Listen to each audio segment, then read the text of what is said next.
The 9,390th meeting of the Security Council is called to order.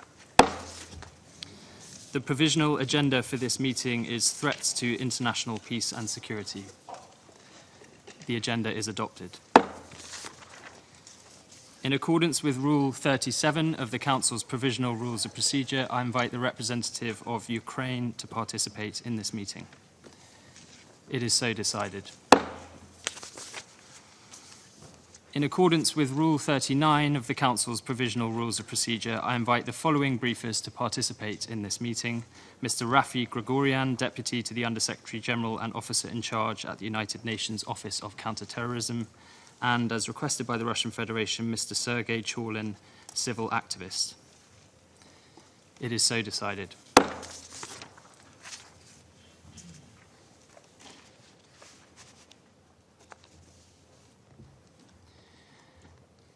The Security Council will now begin its consideration of item 2 of the agenda. I now give the floor to Mr. Rafi Grigorian.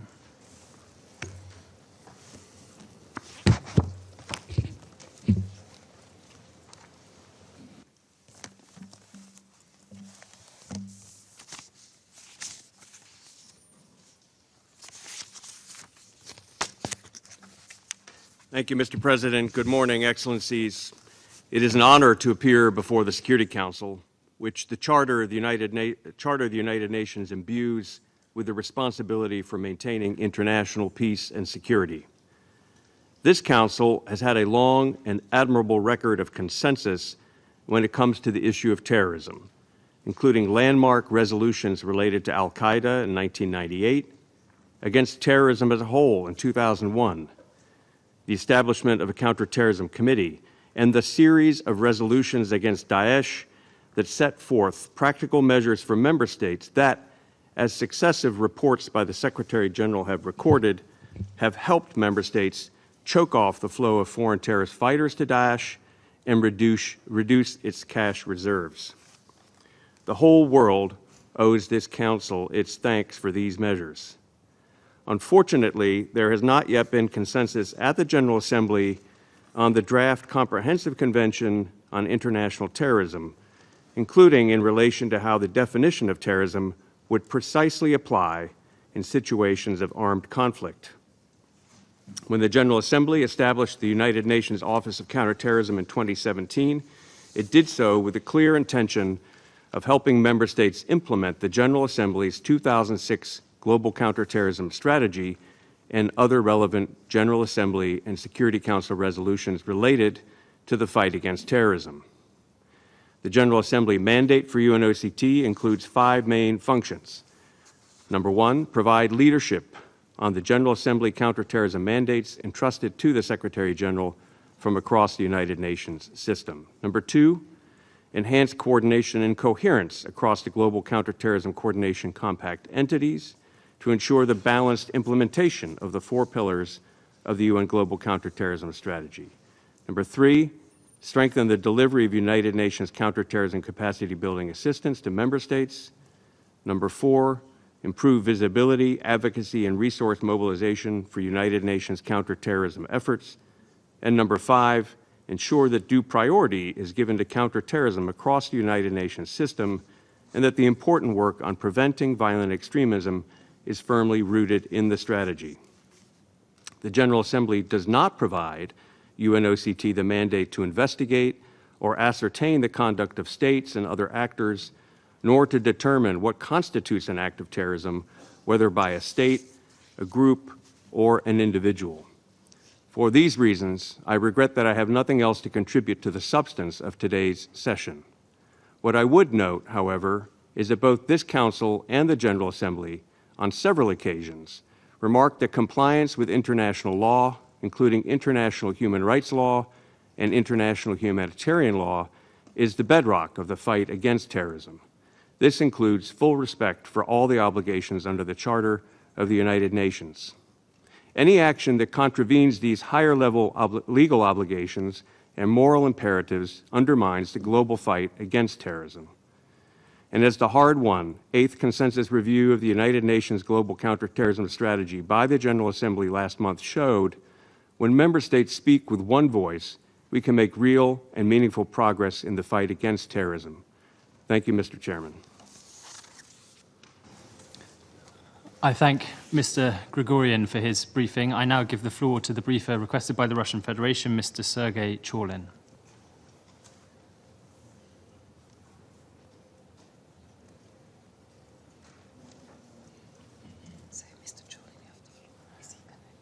Mr. Chorlin, you have the floor.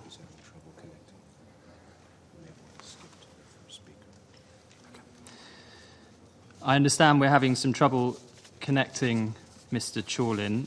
I propose, with the assent of council members, that we move to council members' statements and return to Mr. Chorlin when the connection is restored. So I now give the floor to those council members who wish to make statements, and I give the floor to the representative of the Russian Federation. Thank you, Mr. President. Colleagues,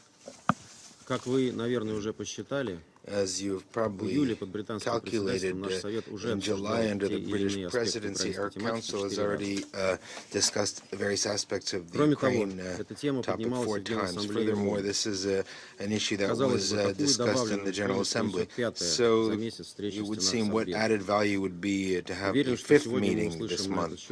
I'm sure that we will hear about this, the traditional mantra of our former Western partners, about the strategy of Russia of distracting the attention of the Security Council from its own actions in Ukraine. We are already used to the fact that Washington and its satellites are only ready to discuss what is part of their propaganda concept about the supposedly unprovoked war of choice that Russia is supposedly conducting in Ukraine. Now,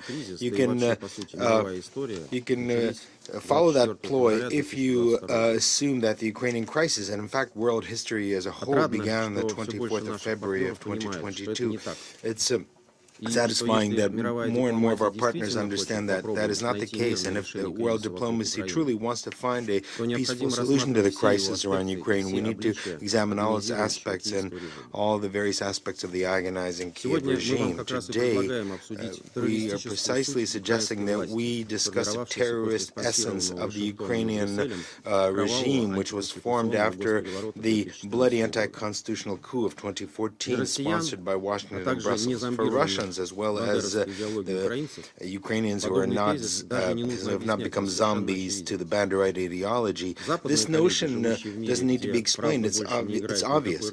Western colleagues, which live in a world where the truth plays no role and where black has become white, of course they will not hear anything we say or accept it, which is why our efforts are aimed not at them, but to those of you who are still capable of thinking and analyzing. For the beginning, I wanted to just mention one quote from a recent television interview of one of the most public talking heads of the Kiev regime, the former advisor of Zelensky, Alexei Arestovich, who claims, by the way, to be open-minded and even liberal. And I will quote Zaluzhny, who is the main commander of the armed forces of the Ukraine, is seeking to solve 2 goals: access to the sea and cutting off the land corridor, cutting off Crimea, and destroying the bridge. And that's it. We have 2 million people in Crimea who have nowhere to go, no water, no food. We can negotiate based on that. End of quote. So one of the main ideologists of the Kiev regime states that the goal of the armed force of Ukraine is to take hostages, the inhabitants of Crimea as hostages and start negotiating with them. It's a classic terrorist approach, similar to ISIL fighters or Chechen terrorists who would take peaceful civilians as hostages with the silent connivance of Western moralizers. They will remain silent now too. Now, of course, we have to say that the Crimea, who's been thriving after the reunification with Russia, is one of the main reasons the Kiev regime loses sleep. And this explains the two terrorist attacks against the Crimea Bridge on the 8th of October of 2022 and the 17th of July of this year. The Kiev regime didn't even try to pretend that it wasn't their responsibility. They claimed responsibility for it. It's important to state that this bridge has been a purely civilian facility for a long time. There's no need to use it to transport military cargo. Kiev and West know it very well. The head of the Ukrainian security forces, Vasily Maluk, in fact, said that one of the goals of its service is to destroy it. Now, among those who die or who suffer from such attacks are only civilians. Now, another dream of the post-Maidan Ukraine is the energy and water blockade of the peninsula, which Kiev introduced in 2015. However, after the Kherson and Zaporozhye region became part of Russia, it has become difficult to do this in Ukraine. So one of the main goals of the Zelensky regime has been to blow up the Kakhovsky dam. Colleagues, perhaps in your thoughts you have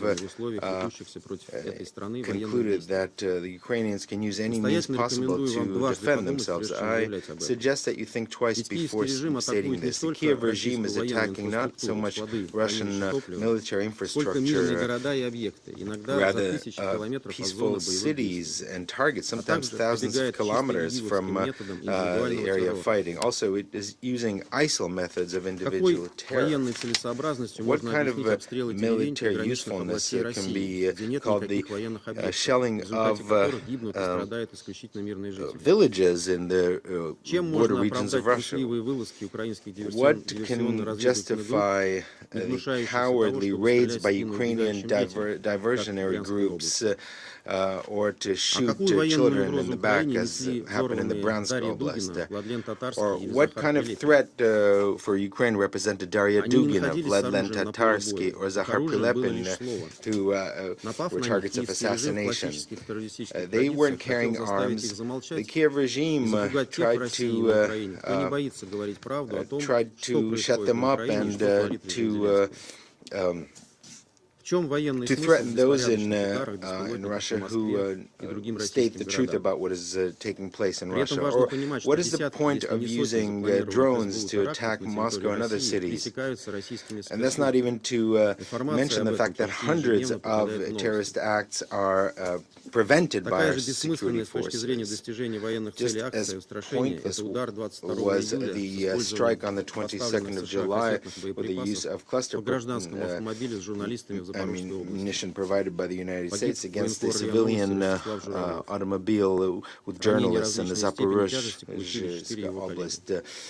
Journalist Rostislav Zhurylev was killed.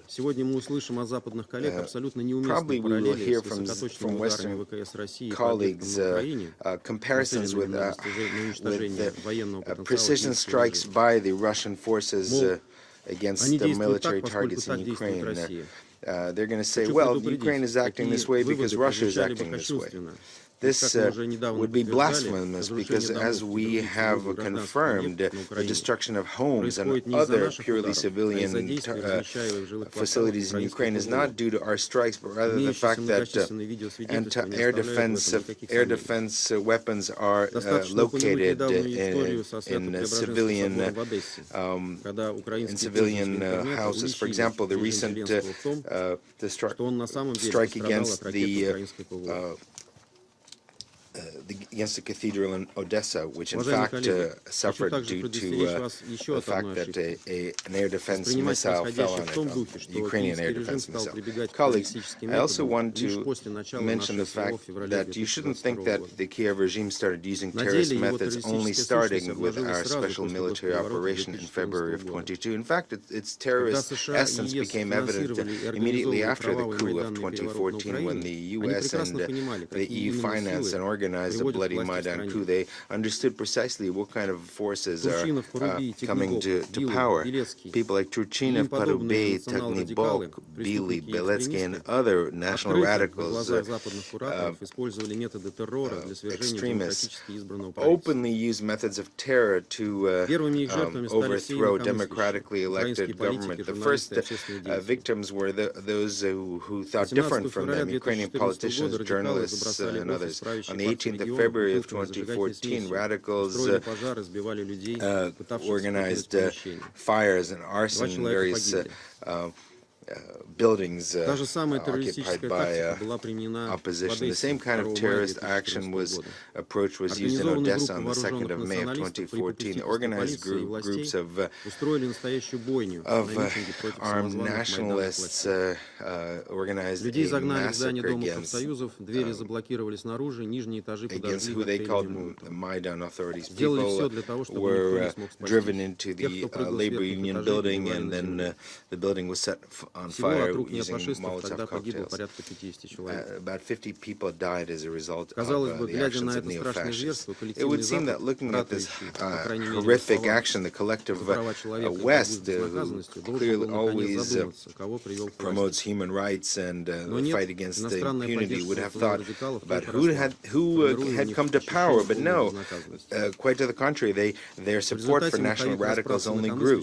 As a result, the repressions against those who thought differently became stronger and stronger. On the 15th of April, Oleg Kalashnikov was killed, a deputy of the Verkhovna Rada. The next day, on the 16th of April, journalist Oles Buzina was killed. On the 20th of July 2017, a well-known Russian and Ukrainian journalist, Pavel Sheremet, was blown up in his car in Kiev. Their murderers were not brought to justice. The increase of violence in Ukraine began in April of 2014, when the Maidan President Turchinov issued a decree for the start of so-called anti-terrorist operation, a multi-year campaign to destroy the Russian-speaking population in Donbas began. Its typical trait is shelling and bombing peaceful cities with no military purpose. On the 2nd of June, Lugansk suffered an airstrike. Kindergartens, houses, civilian houses were targeted. 8 civilians died. On the 27th of July of 2014, the inhabitants of Gorlovki named this day Donetsk Bloody Sunday. A massive artillery strike by the Ukrainian army killed 13 people. Dozens were wounded. Starting from then, every day in Russia, every year rather, we remember those who died from the Ukrainian shelling, and in particular the children of Donbas. The support of the West gave the Maidan authorities a feeling that everything was possible, that they were allowed to do anything. We wouldn't have enough time to give you to list all the facts of the Ukrainian crimes against the inhabitants of the Donetsk and Luhansk People's Republic. Since the beginning of this special military operation, the Kiev regime has expanded the terrorist tactics of conducting military activities. Ukrainians use tactics of ISIL. They locate artillery positions and ammunition, places where they store ammunition near schools, hospitals, and other areas. Kiev uses terrorist means to achieve political goals as well. Recall the blowing up the Tolyatti-Odessa factory in Kharkov's Oblast. At the same time, they try to blame our country, for example, the strike against the railway station in Kramatorsk under the control of the Ukrainian regime. There were dozens of those killed. However, photos published on the internet made it possible to identify the missile used there as a Ukrainian .U missile. We also recall how the Nazis from Azov blew up the drama theater in Mariupol, or the staging operation in Bucha will be known as one of the worst provocations in history. Mr. President, it would be extremely naive to expect that Western countries would condemn the terrorist actions of the Ukrainian satellites. They talk about making sure that Russia suffers a strategic defeat. Anyway, any means possible. For Western special services, it's nothing new to support terrorist organizations for their geopolitical interests, including supporting ISIL and Al-Qaeda. Same thing is taking place in Ukraine. The radicals, neo-Nazis, and white nationalists were used, first of all, to overthrow the regime, and then they were put in charge of the country. All of Ukraine has become a terrorist suicide bomber, so to speak. At the same time, Western promoters of democratic values and human rights continue to be under the illusion that it's possible to support the Zelensky regime and at the same time to not share any of the blame. So, in fact, the sponsors of the Zelensky regime share the entire responsibility for the many crimes and terrorist acts committed by this regime. You should have no illusions about that. Furthermore, it's clear that with regular military, financial, and organizational support by the West, especially by the United States, the Kiev state terror machine would have fallen to pieces a long time ago. Now, setting aside the financial aspect of this, I'd like to highlight the ethical and moral aspects of the situation. It's very difficult to believe that everyday Americans who have experienced the tragedy of 9/11 and who know the threat of terrorism support financing and pumping with weapons a regime who is openly acknowledging their responsibility for terrorist acts, or the inhabitants of the EU might ask how supporting Ukrainian terrorists relate to European values. Is it possible that Western media, who has been promoting Russophobia, has completely turned Westerners into zombies? Mr. President, in examining how Kiev has slowly embraced open terrorism, we cannot forget the role of the UN Secretariat and other international bodies. After the bloody coup in 2014, they've all demonstrated incredible selectivity. They basically preferred not to see any of the terrible crimes of Kiev, but they immediately took part in condemning any kind of Ukrainian fakes or stages where Russia's responsibility would be mentioned.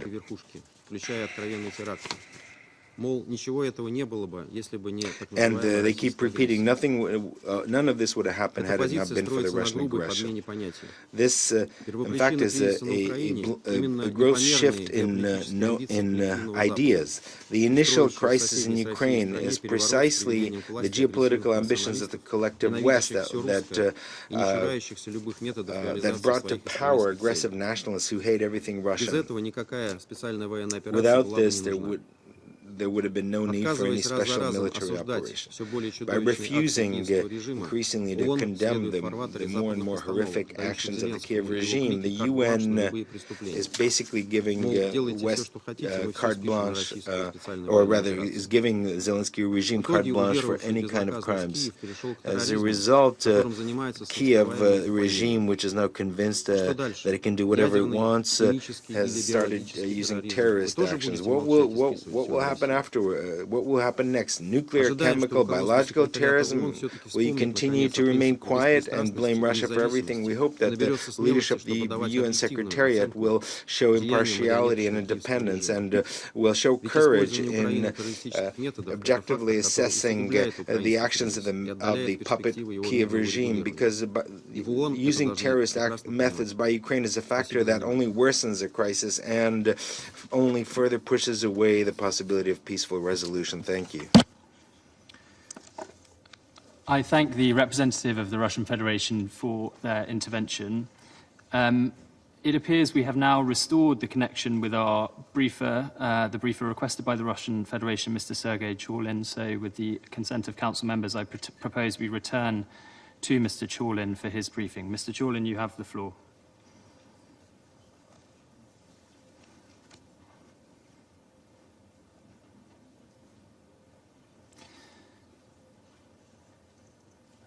Mr. Chorlin, I don't know if you're able to hear us.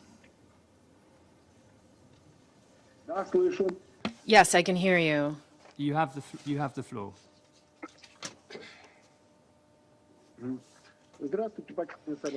Good morning. My name is Sergei Ivanovich Chaulin. I'm a simple heating engineer from Estonia.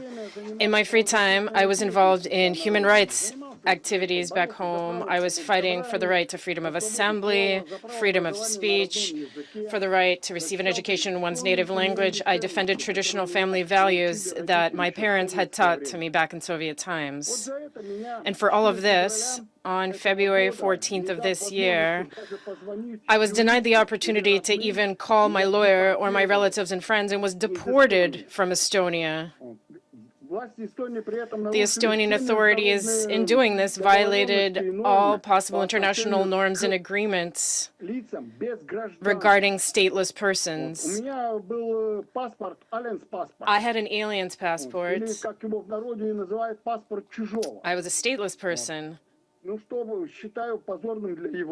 which is something that I consider to be shameful for Europe.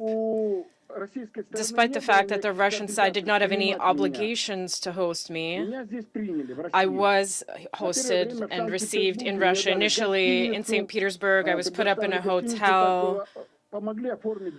They helped me obtain the necessary documents for my legal status in Russia. They also helped with food, clothing, housing, and money because I had been deported in my work uniform directly.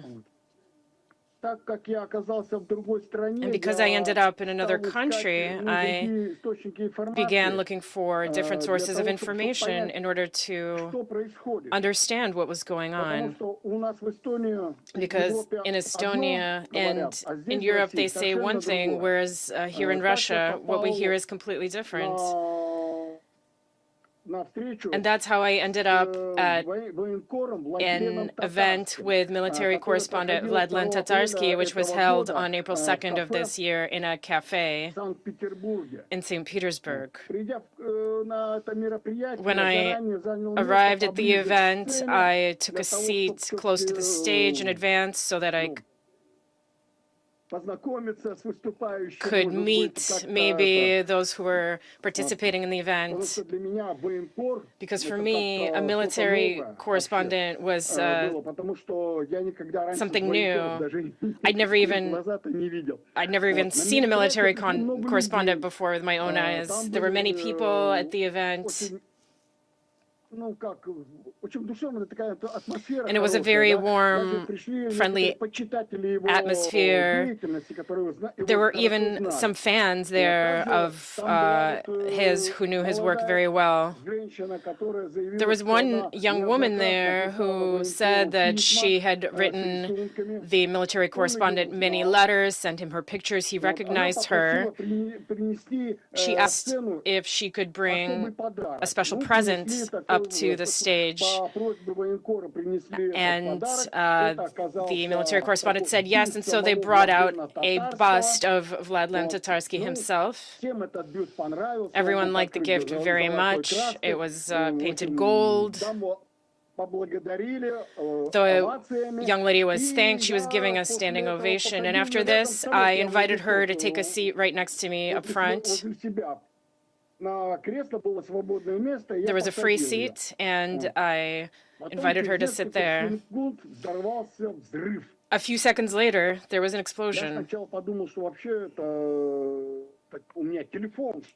At first, I thought that maybe my cell phone had exploded. I threw it away to the side. It felt as if I was being hit across the face with a board from every direction at once, and as if my face were full of splinters.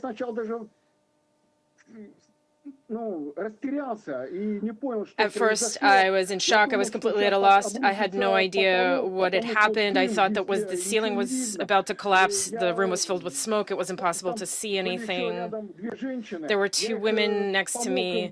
I helped them get out of the building as quickly as possible. Once we were out in the street, I saw people covered in blood, people who were wounded.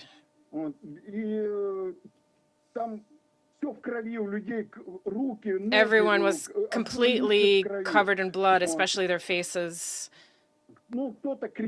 Some people were screaming, some people were crying, some people were on the phone calling ambulances, some people stopped to help, some people just drove by as if nothing had happened.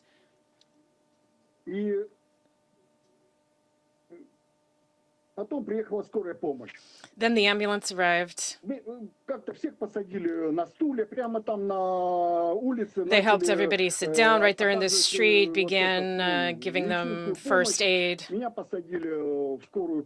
They put me in an ambulance and then began assisting me. They had to cut my clothing off of me because it was impossible to remove. They simply had to cut it off. Then I was in the hospital. There were many surgeries, long treatment and recovery. While I was in the hospital, the investigators who were looking into the terrorist attack came to me. They interviewed me, trying to find out who was involved, how things had gone on, what happened, why. The investigation revealed that it was the bust gifted by the girl which had exploded, the girl that I had kindly offered a seat next to myself. The girl, as it turns out, had been recruited by Ukrainian militants, and the terrorists had detonated the bomb, even though the girl herself was still sitting there right next to it. And that girl, by the way, was hardly even injured, but I think it was because she was behind Vladlen Tatarsky's back, so she was shielded from the blast by his body, and so she was barely injured. Tatarsky himself, of course, died as a result. Many people are still in critical condition and still recovering. One friend of mine is still having vision issues. She's already had a number of surgeries and continues to need further treatment. The host of the event, as well, is still in the hospital, even though it has been some 5 months now. He's still receiving treatment. That lady who brought the exploding object having realized that there was no intention of leaving her alive, probably helped the investigators. And as far as I know now, the investigation has been completed and the case will be tried in court soon. And at that point, the details of the investigation will be made public and we'll be able to understand more. But I believe that the murder of Vladlen was organized because of his professional activities. Tatarsky was an honest journalist, and he tried to tell people about what he had seen in Donbass, the truth about what was happening on the front lines and had been happening since 2014. As far as my own personal experience, it's difficult to describe in words. I hadn't been planning to go to the front or to fight anyone. My friends and I simply decided to go to a cafe to attend an event that was attended by ordinary, peaceful citizens. And this was in a city that was thousands of kilometers away from any military conflict in the world. There was no war in St. Petersburg.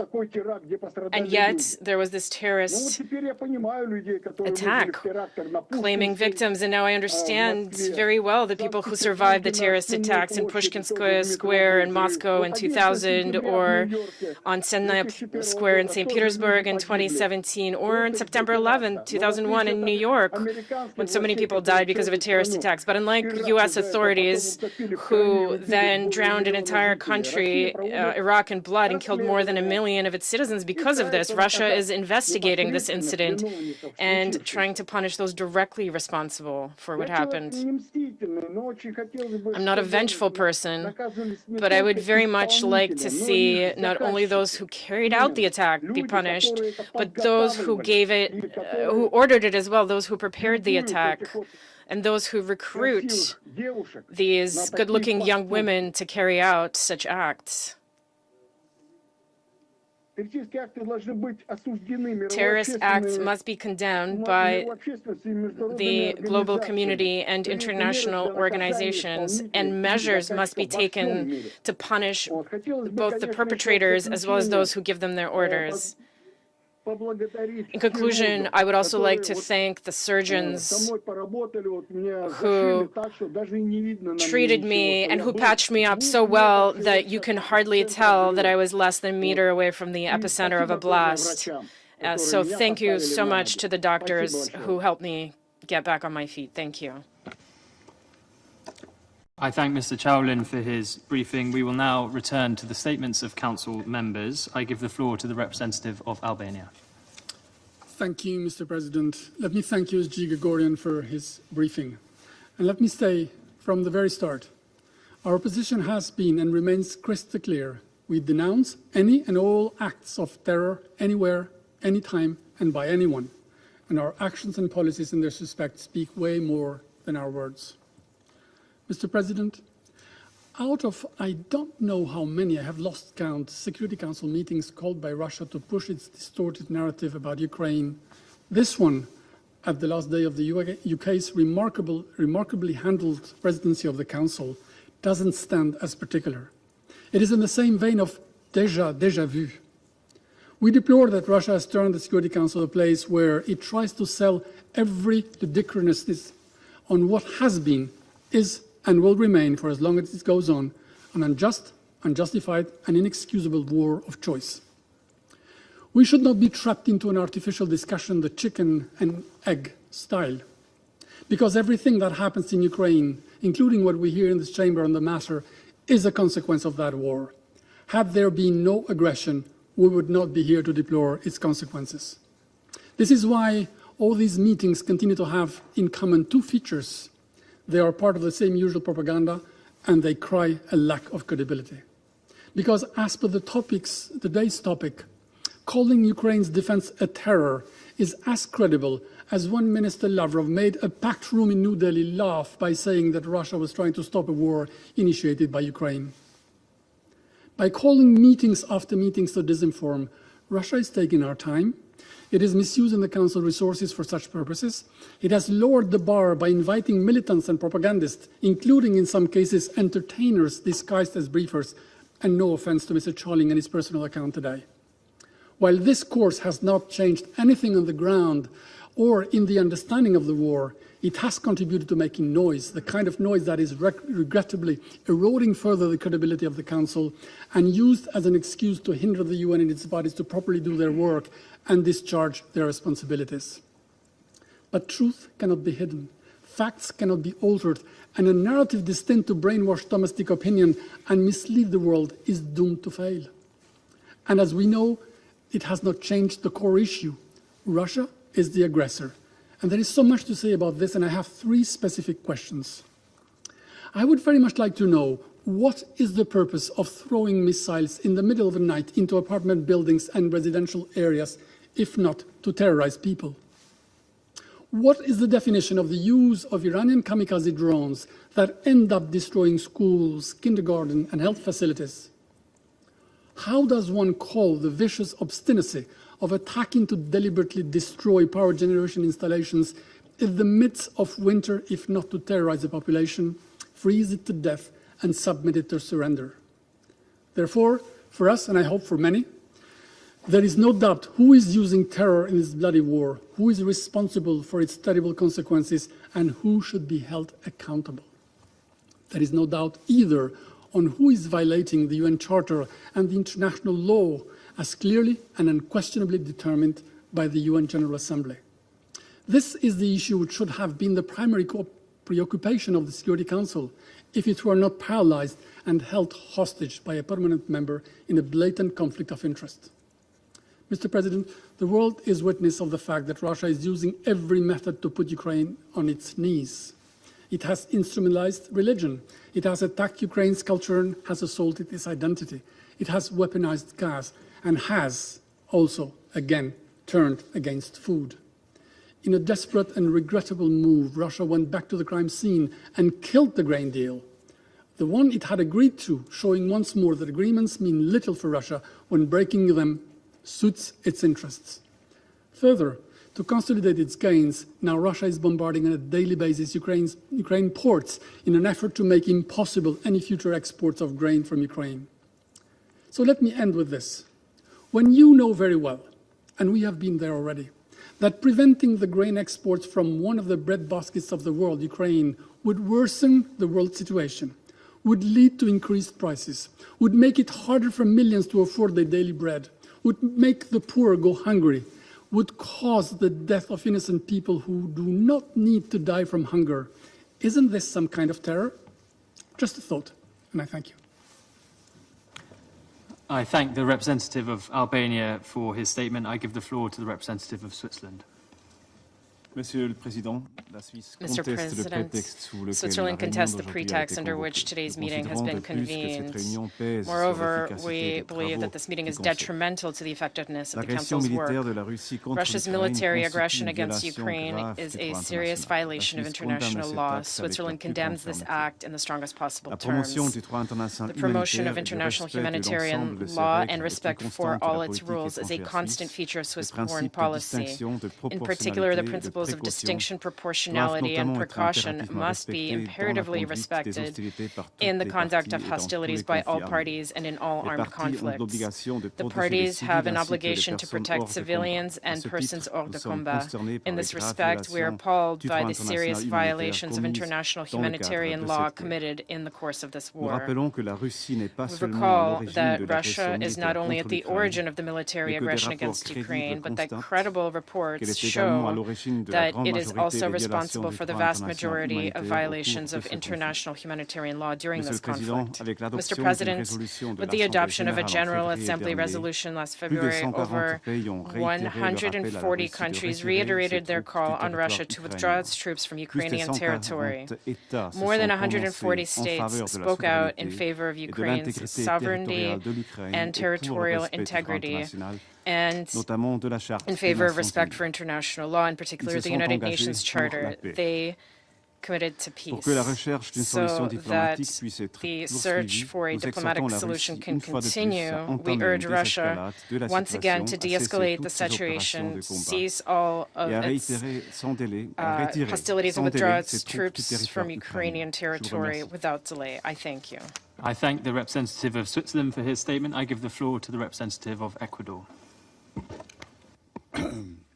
Señor presidente, deseo en primer lugar Mr. expresar President, el aprecio I would like to de mi begin by delegación expressing the appreciation of por la my manera delegation como for the ha way conducido los trabajos de este your delegation consejo. has conducted the work of this council. Escuché con atención a los I listened with ponentes. attention Esta es la quinta to reunión que the mantenemos keynote speaker. en relación This con is la the fifth agresión militar meeting that we de have held this Rusia month contra Ucrania. in connection with the En las military últimas aggression of 2 Russia semanas. against Ukraine, and that is actually in the past Debo 2 weeks. señalar que mientras fifth dure meeting. la invasión, I just el want Consejo to debe state that as efectivamente long as the mantenerse atento invasion al desarrollo continues, de esta the situación Council should y discutirla. be Incluso very attentive deberíamos to ser developments of capaces this situation de and tomar discuss it. decisiones. And we should be able to El 27 take de decisions febrero regarding this. de On the 2022, 27th of February of este Consejo 2022, pudo adoptar this Council la did manage to adopt 26-23, Resolution 2623, basada en el mecanismo which is Unión based Pro in Paz, the Union Pro y con la Peace cual mechanism. convocó al 11º With that periodo resolution, extraordinario it de sesiones convened de the emergencia 11th de la extraordinary Asamblea session, General sobre la invasión emergency de la session of the General Federación de Assembly Rusia on the invasion contra by Asimismo, the Russian Federation en mayo of de Ukraine. 2022, Also, in May este of Consejo pudo 2022, acordar this la council declaración de was presidencia able to agree con la cual on a expresó presidential su statement in profunda which it preocupación expressed its por el mantenimiento de la paz y la profound seguridad de concern Ucrania, regarding the a la vez que maintaining recordó of peace and en security virtud de la Carta in de Ukraine, las as Naciones well as Unidas, todos los recalling Estados that miembros pursuant to asumimos the United la Nations obligación de Charter, arreglar all nuestras member controversias states internacionales assume the obligation medios of pacíficos. resolving our Incluso international expresó el disputes through firme peaceful apoyo means. para los esfuerzos The del statement also secretario expressed general its strong en la support búsqueda for the de efforts of the una Secretary General solución in the search pacífica. for a peaceful solution. Otros proyectos de resoluciones Other fueron draft vetados resolutions were por una aplicación vetoed parcial del artículo due to the 27.3 partial de la application Carta of de la Article ONU, 27.3 of the UN Charter, el veto, which pero del results cual in a resulta veto, también la but also obligación which para las partes en una controversia includes de an abstenerse de obligation for the parties to a dispute to Ha refrain transcurrido from voting. prácticamente un año y medio Almost a desde year la and a invasión half de Rusia contra Ucrania has passed y since un the año 3 invasion meses desde la última ocasión by Russia en que of el Consejo se Ukraine. pronunció sobre este 1 conflicto. year and 3 months since the Desde last entonces, time las that the cosas, Council en lugar de mejorarse, adopted a decision on this solo se conflict. Since deterioraron. then, the situation, instead of improving, has only cansaremos de worsened. insistir a We este will órgano never tire sobre la of necesidad de que insisting cumpla con sus obligaciones. that this organ must Señor presidente, fulfill its reiteramos obligations. Mr. President, que de we'd conformidad like to con el reiterate that artículo 51 de in la conformity Carta, with Article ninguna 51 of disposición de the la Charter, misma menoscaba no provision el of this derecho charter inmanente de legítima defensa restricts en caso de the ataque inherent right of armado legitimate contra un defense Estado in case of an armed attack against a Recordamos member también state. We also would que like todas to las recall partes that deben cumplir all irrestrictamente y sin parties must condiciones strictly and con sus unconditionally obligaciones que comply derivan with their del derecho obligations that internacional derive humanitario, from international humanitarian enfocados law, principalmente en la protección de focused civiles. mainly on the protection of Finalmente, civilians. Lastly, reiteramos we'd like nuestro to convencimiento reiterate de que solo una our solución conviction that política only a basada political en el solution respeto de la based on the soberanía respect y de la for integridad sovereignty territorial and territorial permitirá integrity una paz will sostenible. Muchas allow gracias. for a lasting peace. Thank you very much. I thank the representative of Ecuador for their statement. I give the floor to the representative of Gabon. Monsieur le Président, Mr. President, je remercie les briefers pour leur exposé. I thank the briefers for La their guerre qui se presentations. déroule en Ukraine The continue war de bafouer unfolding in les Ukraine principes les plus fondamentaux continues du to droit flout the most international fundamental et des droits principles humanitaires. of international and Nous assistons à une humanitarian puissance à une law. escalade de violence où les We are civils sont pris helplessly au piège watching de an la violence escalation à of cause violence de where leur civilians are appartenance trapped in culturelle this ou violence religieuse. because of their cultural or Le nombre religious de victimes ne cesse affiliation. d'augmenter. The number of Les victims lieux de culte continues sont to détruits. increase, places Les of worship are infrastructures destroyed, majeures and endommagées. major infrastructure is Cette damaged. situation, nous ne cesserons de This le dire, situation, and we est will not stop inacceptable saying et doit this, être is dénoncée sans unacceptable relâche. and must be Les relentlessly attaques aveugles denounced. ou ciblées, les déplacements Indiscriminate forcés, or les targeted actes de attacks, sabotage forced et autres ne mènent displacements, qu'à des acts of souffrances sabotage, supplémentaires and others only lead to additional suffering for populations, in particular women, children, and older persons. La préservation de l'intégrité physique et morale de chaque The être humain preservation est of une the obligation physical and moral inaliénable. integrity of every human being is an rappelons la nécessité inalienable de préserver les obligation. We infrastructures recall the civiles et need culturelles. to preserve Les civilian attaques and cultural perpétrées contre les infrastructure. écoles, les Attacks hôpitaux, against schools, églises, hospitals, monuments et les churches, sites culturels monuments, and cultural ne sont pas sites seulement un crime contre are le not only a patrimoine, mais crime aussi contre against les cultural générations futures et heritage, but leur also héritage. against future generations Nous and devons their redoubler d'efforts heritage. pour mettre fin We à must cette redouble guerre. our efforts to put an end Les to this mesures war. concrètes doivent être Concrete prises measures pour must be garantir la taken sécurité des to populations guarantee the safety of et populations faciliter l'accès and des organisations facilitate humanitaires. access for Monsieur le humanitarian Président, organizations. Pour finir, mon pays rappelle que Mr. la President, prolifération des armes, in conclusion, my country qu'elles soient recalls conventionnelles that ou de the destruction proliferation of massive, weapons, whether conventional présente un or danger those of pour la mass paix et la destruction, is a sécurité danger mondiale. to global peace and Aucune security. raison, aussi louable No soit-elle, reason, ne saurait however justifier laudable, la guerre can et les justify a conséquences war dévastatrices and the qu'elle engendre, devastating que ce soit sur le consequences plan it social, brings, géopolitique whether ou on the économique. social, Le geopolitical, or Gabon economic continue de front. plaider en faveur de la paix Gabon et la continues to sécurité advocate for internationale international peace and et invite les security parties au dialogue and afin invites de the parties parvenir to à une solution dialogue diplomatique. in order to Il est de notre achieve a responsabilité diplomatic commune, en tant solution. que It is communauté our internationale, common de soutenir responsibility cela as an dans un international engagement community to collectif support pour la this paix in dans our le monde. collective Je vous commitment remercie. to world peace. Thank you. I thank the representative of Gabon for their statement. I give the floor to the representative of Malta. Thank you, President, and I also thank Mr. Gregorian for his briefing this morning. Today, the Council is meeting yet again upon the request of the Russian Federation to discuss a topic which does not reflect the realities on the ground. This is another attempt by Russia to advance its isolated stance and to try to justify its senseless, unjustified, and unprovoked aggression against Ukraine. Malta reiterates its condemnation of Russia's invasion of Ukraine, which constitutes a blatant violation of the UN Charter and international law. We also condemn Russia's unilateral decision to terminate the Black Sea Grain Initiative at a time when the World Food Programme estimates that more than 345 million people are facing high levels of food insecurity worldwide, 43 million of whom are just one step away from famine. The world is at a turning point. We are facing a man-made problem of food insecurity, and hunger is being used as a weapon. Furthermore, Russia is blocking and bombing Ukrainian seaports. It is preventing freedom of navigation in the Black Sea without any justification, while also targeting civilians and civilian infrastructure. These are the issues that the Security Council should be focused on when discussing Ukraine. Russia's disregard for international humanitarian law has been perpetuated further by the recent deliberate missile strikes on Odessa and Konstantinivka. These acts violate the architecture of international treaties that the international community has been building for decades. Malta condemns these barbaric acts of terror, which resulted in the death of civilians, including children. The shelling has also damaged educational institutions and other cultural and religious sites. We remain firmly committed to ensuring that Russia is held fully accountable for all its crimes. In closing, President, Russia's efforts to change the optics over the largest humanitarian crisis in Europe since the Second World War are counterproductive to the efforts to achieve a political settlement. Malta remains convinced that the only step towards a lasting peace is for Russia to immediately cease all hostilities and unconditionally, completely withdraw all its forces and military equipment from the entire territory of Ukraine within its internationally recognized borders. I thank you. I thank the representative of Malta for their statement. I give the floor to the representative of Japan. Thank you, Mr. President. I thank briefers for their briefings. Mr. President, this is the sixth time the Security Council discussed Ukraine-related agenda this month. It is regrettable that Russia has been consuming resources of Security Council by simply requesting the same number of Council meetings as those requested by the countries that accuse Russia. Instead, Russia should have taken the floor in the last meeting on Ukraine on Wednesday. Russia seems to have requested today's meeting to blame Ukraine for not being able to reach a political solution to end Russia's unprovoked war of aggression against Ukraine. However, we should never lose sight on the root cause. We all know the indisputable fact that if Russia had not initiated the current aggression, the tragedy we are witnessing now would never have happened. As stated by the overwhelming majority of the UN General Assembly, Russia's aggression is a clear violation of international law, including the UN Charter.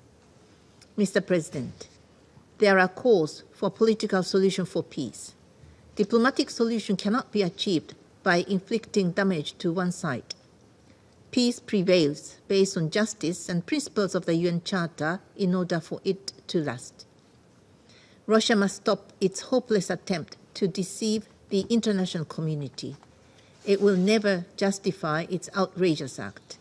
Instead, it should fulfill its responsibilities as a permanent member of the Security Council.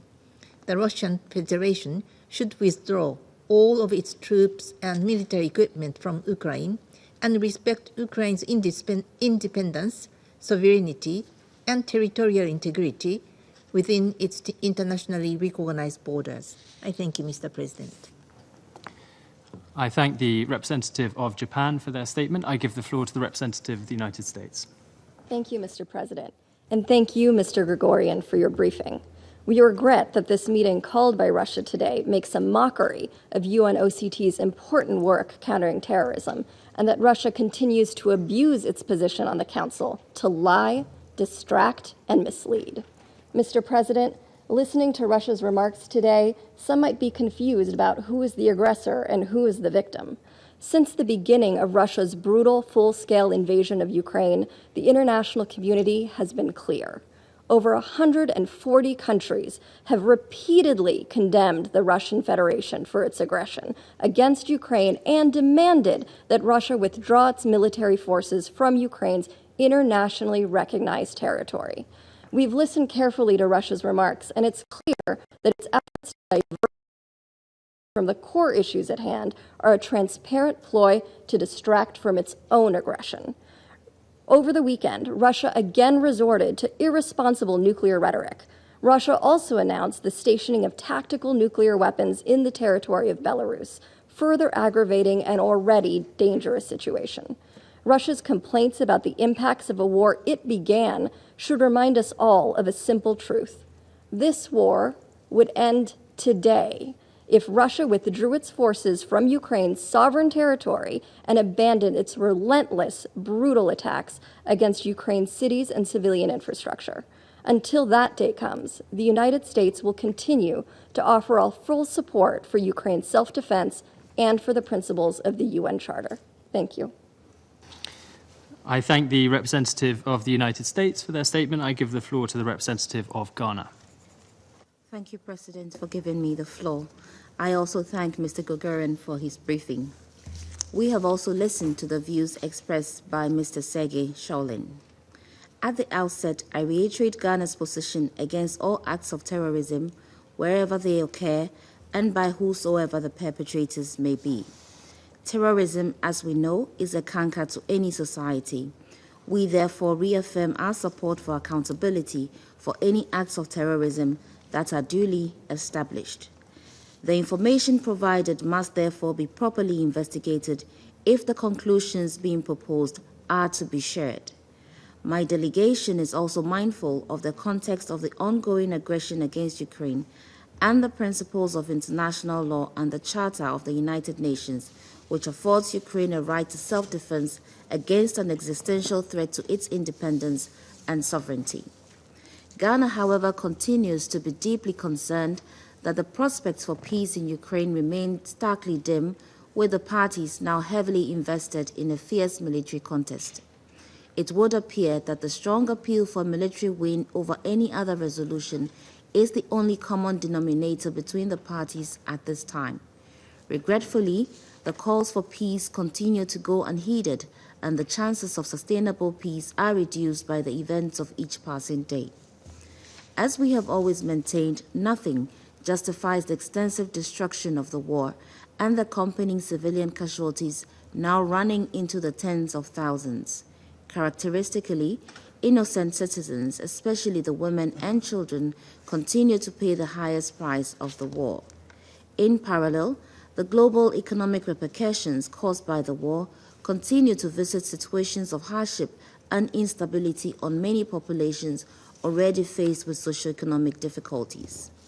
In assessing the trend of the war over these past 17 months, we can only conclude that its perpetuation would lead down a path of further destruction and tragic outcomes at great cost to all.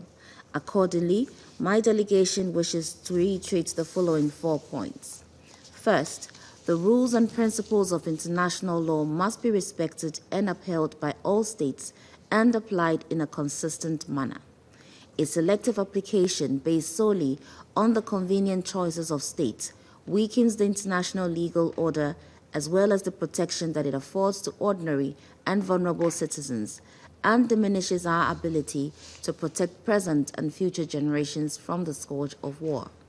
Second, the protection of civilians everywhere must be prioritized and all necessary measures taken to avoid causing harm to them in line with requirements under international humanitarian law. We also stress the need for humanitarian access to all areas as millions of people still stand in need of life-saving assistance. Third, we stress the crucial importance of dialogue in reaching a mutually acceptable agreement on a credible pathway for negotiating a settlement of the conflict. We believe that the conflict between the two neighboring countries would ultimately be resolved around the table and not on the battlefield. As such, we encourage the use of diplomacy to build bridges of peace and urge the sustained support of the international community. Fourth, we strongly urge the Russian Federation to heed the many calls for the immediate and unconditional withdrawal of its troops from Ukraine. The cessation of violence would offer some respite to the suffering people of Ukraine and further support a negotiated settlement that is unhinged from the sway of the war. Finally, and in closing, I wish to reiterate the interest of my country, Ghana, in seeing an early end to the war and reiterate our support for all international efforts aimed at realizing our collective objective for peace in Ukraine. I thank you, President. I thank the representative of Ghana for her statement. I give the floor to the representative of China. Mr. President, thank you, Mr. President. I thank Deputy to the USG at the UNOCT, Mr. Gregorian, for his briefing. I have also listened attentively to the statement by Mr. Tolin. The Ukraine crisis still perpetuates with persistent and prevailing military logic, expanding affected areas and new methods of warfare, causing ever greater destruction to civilian and large and critical civilian infrastructure. The cruelty, danger, and unpredictability of the war is on the rise. The situation is deeply concerning. Since the outbreak of the crisis, the developments have repeatedly shown that the protracting and prevailing clashes will cause greater risks, even to a point of no return, undermining the interests of all parties and the prospects for peace talks and reconciliation. Parties concerned should maintain calm and exercise restraint, refrain from action or rhetoric that might further escalate confrontation and lead to misjudgment. It is especially imperative to strictly safeguard the bottom line of nuclear safety, stay away from the red line of nuclear war, and spare no efforts to prevent the situation from getting out of control. China calls upon parties to the conflict to strictly comply with international humanitarian law, do their utmost to protect civilian and civilian infrastructure. In the face of the situation, the international community needs to spare no effort to cease the hostilities and to facilitate each other to address all parties' legitimate concerns in a balanced manner, and to solve the impasse and to resolve the situation. Relevant African national leaders have recently once again called for a political settlement of the Ukraine crisis, which China welcomes. On the issue of Ukraine, China consistently advocates that all countries' sovereignty and territorial integrity should be protected, the purposes and principles of the UN Charter be respected, all parties' legitimate security concerns be taken on board, and all efforts conducive to the peaceful settlement of crises be supported. We stand ready to make unremitting efforts and work with the international community towards a political settlement of the Ukraine crisis. Thank you, Mr. President. I thank the representative of China for their statement. I give the floor to the representative of France. Monsieur le Président, Mr. President, La Russie dit s'inquiéter de l'absence de Russia perspective claims de it is règlement de la worried guerre about the lack d'agression of qu'elle a prospects for elle-même ending the déclenchée. war of aggression that it itself Une has nouvelle fois, unleashed. rappelons les faits. Once again, let us recall the L'Ukraine n'a pas voulu facts. la guerre. Ukraine did not Elle n'a want rien fait war pour la provoquer. and did nothing to La provoke Russie it. est seule responsable Russia de la alone situation is actuelle. responsible for the current situation. C'est elle qui a décidé de It violer was les Russia principes de who la decided Charte to des violate the Nations Unies principles et of the d'agresser son Charter of the voisin. United Nations and C'est attack elle its neighbor. qui commet des crimes de It guerre is the en one Ukraine. committing war crimes in Que la Ukraine. Russie retire ses troupes If Russia d'Ukraine et la guerre withdraws its cessera. troops from Ukraine, the Cela lui war a will été end. ordonné par la Cour This internationale was de ordered justice by the il y a déjà International plus Court d'un of an. Justice more than a year Monsieur le ago. Président, Mr. President, l'Ukraine veut la paix, Ukraine wants peace, but it is forced to choose between its legitimate right to self-defense and its annihilation. That is why France will continue to support Ukraine and the Ukrainian people for as long as necessary. Any solution leading to the endorsement of illegal annexations would only reward the violation of international law and encourage the use of force. That is why there is only one possible solution, a just peace in accordance with the Charter of the United Nations, which respects the sovereignty and territorial integrity of Ukraine. Thank you. I thank the representative of France for their statement. I give the floor to the representative of Mozambique. Thank you, Mr. Chairman, Mr. President. I wish to thank the briefers for their insights. Mr. President, international conflicts such as the ongoing between Russia and Ukraine do create the ideal conditions for terrorist acts and methods, exacerbating the situation and eventually postponing their political settlement. This conflict has spurred radicalization on both sides and is threatening to turn into a fertile breeding ground for other non-state violent actors to thrive. This is deeply disturbing for countries in Africa that are already grappling with the fallout of international crises that have led to an unprecedented rise of acts of terrorism and violent extremism. Mr. President, if history is of any guide, recent international conflict often set the stage for the genesis and growth of terrorism, allowing terrorist groups to extend their terror footprint globally. This is borne out by examining the emergence and genesis of contemporary violent international groups that have exploited the ensuing chaos of conflicts. These unfortunate patterns were witnessed not only in Afghanistan and Iraq, but also in Libya and the DRC, where protracted conflicts have led to the rise of terrorism that has reverberated regionally and globally. This Council, being the custodian of international peace and security, is under the duty to act in strict compliance with the purposes and principles of the UN Charter. Mr. President, the recently concluded review of the Global Counterterrorism Strategy by the General Assembly, coupled with the Secretary General's new agenda for peace, underscore the need to deter and prevent the spread of terrorist ideologies through enhanced dialogue and broad international cooperation. We must therefore employ all tools at our disposal to stop the potential exploitation of terrorist methods in the Russia-Ukraine conflict. It is an urgent task that demands immediate attention and action, guided by those principles shared by the international community as a whole. Mr. President, as we have stated in previous Council sessions, Mozambique reiterates its plea for an immediate halt to hostilities and the resumption of direct negotiation between the parties. This is only desirable path to a lasting peace, to save human lives, and to preserve the socio-economic infrastructures.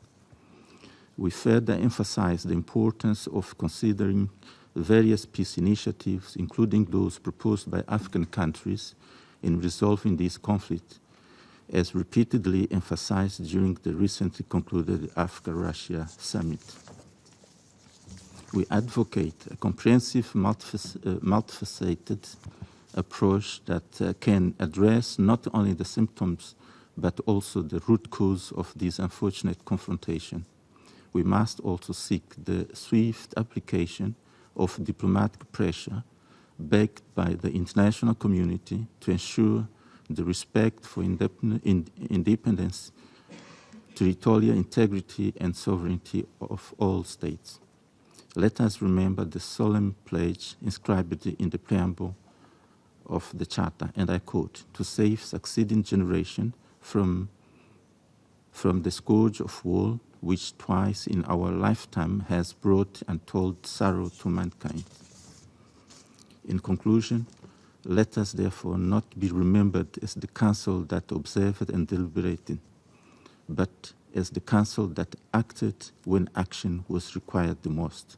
I thank you, Mr. President. I thank the representative of Mozambique for their statement. I give the floor to the representative of the United Arab Emirates.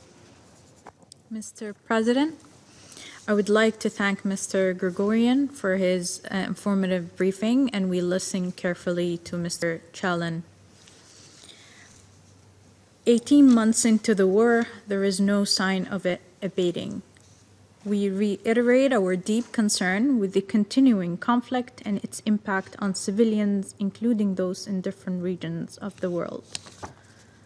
The dynamic of the war are perpetuating a dangerously escalating cycle with potentially severe repercussions for geopolitical stability, civilian lives and livelihoods, and the environment. The tragedy of Kakhovka Dam and the situation around Zaporozhye nuclear power plant are just two reminders of this precariousness. They are among the reasons we continue to call for hostilities to end. But as long as they continue, they must be carried out with full respect for international humanitarian law. We reiterate our call on all parties to abide by their obligation under international law. We stress in this regard the civilians' objects must never be a target of attack. We also recall international humanitarian law's clear prohibition of acts whose primary purpose is to spread terror amongst the civilian population.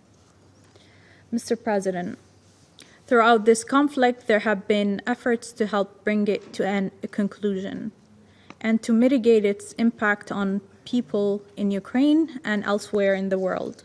We encourage and commend the endeavors of the Secretary General and many world leaders to this end.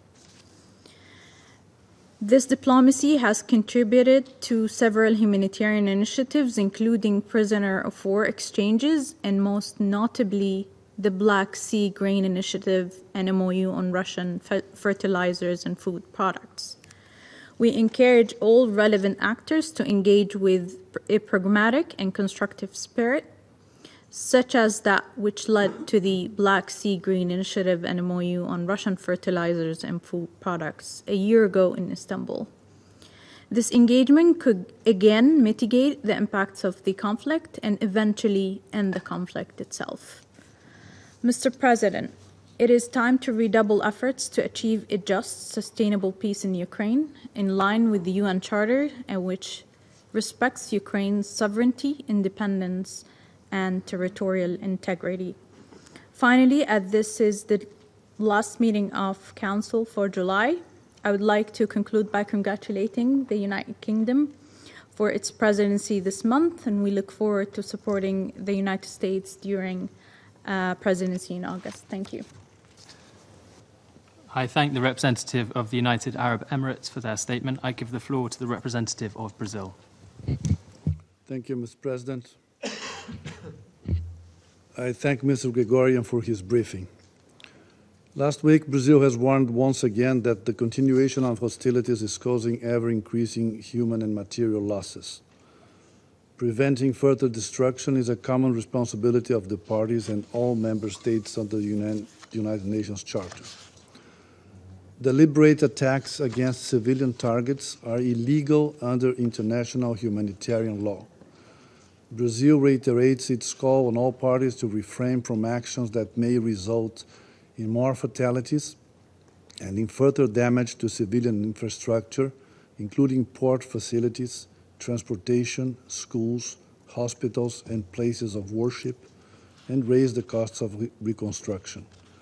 It is our priority to prevent this humanitarian crisis from reaching new levels. Mr. President, the Security Council has met to discuss the conflict in Ukraine 66 times since February 2022, 5 this month alone.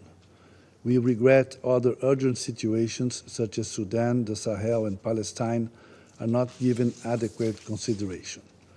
While we believe the situation fully justifies the level of attention of this Council, it is disturbing that our collective response is limited to a repetition of opposing narratives about events on the ground and of positions known at this point by all.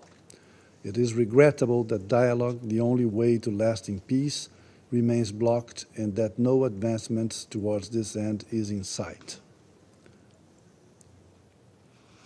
Once again, Brazil urges the parties to immediately de-escalate hostilities and initiate peace negotiations. We support a lasting solution that respects Ukraine's sovereignty and territorial integrity and the security concerns of all parties involved.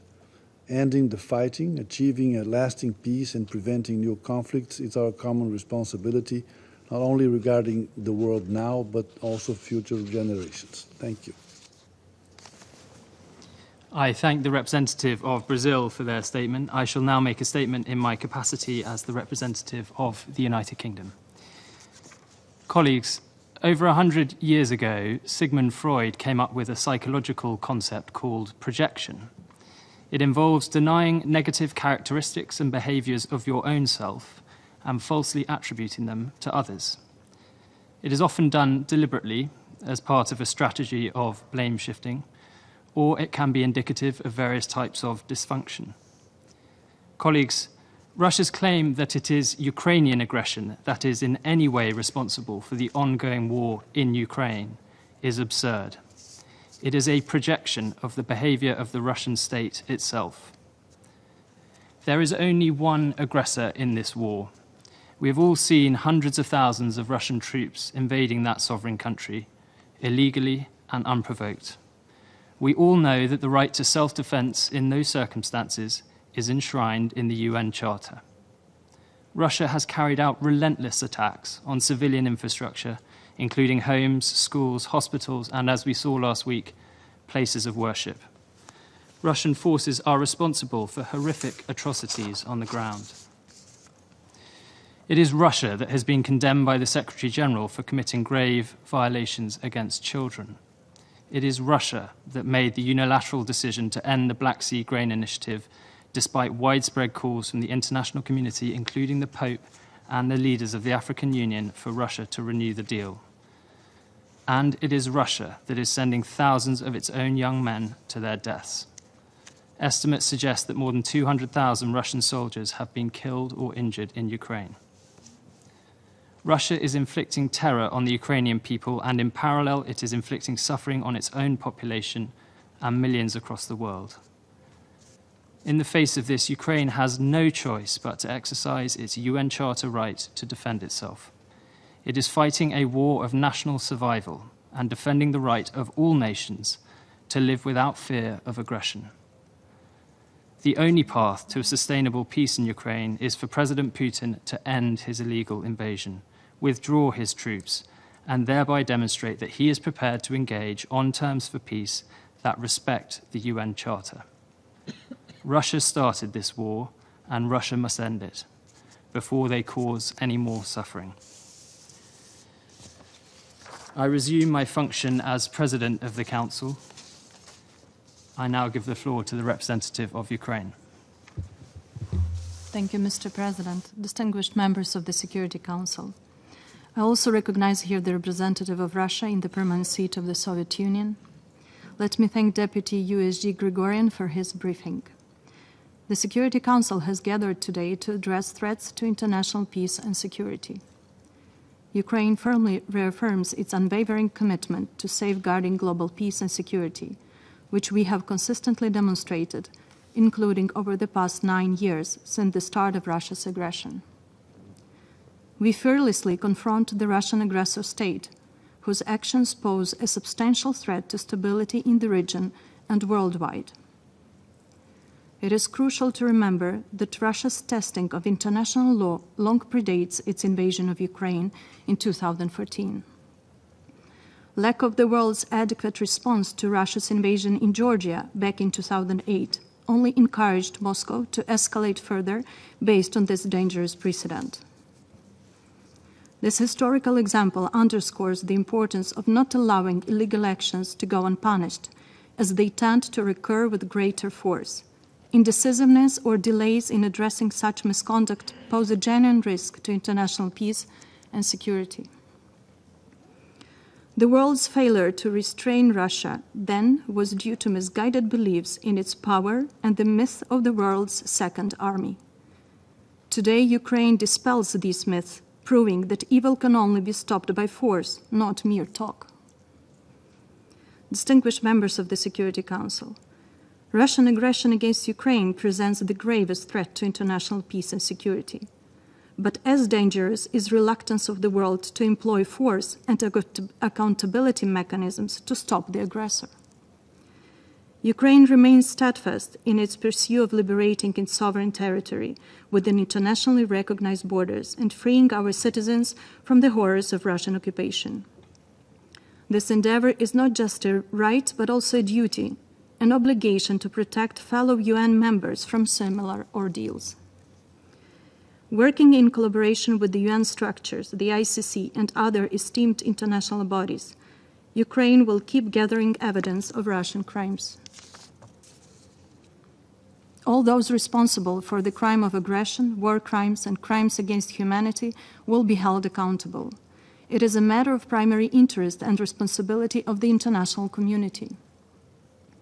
In recent days, the aggressor state has been stubbornly attacking peaceful cities, shelling civilian objects and housing.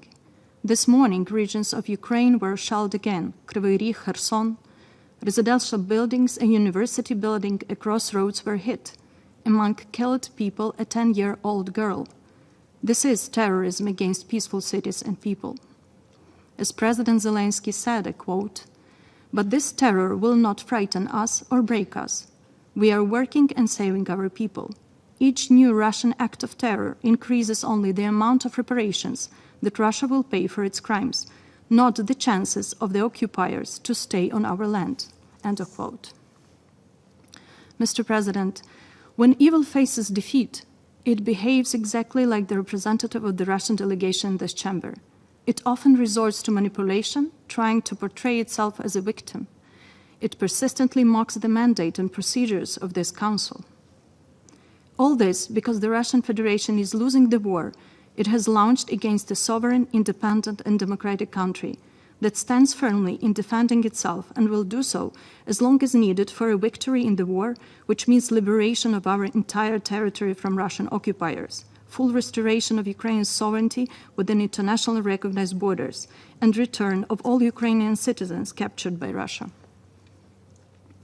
Ukraine exercises its inherent right of self-defense under Article 51 of the UN Charter.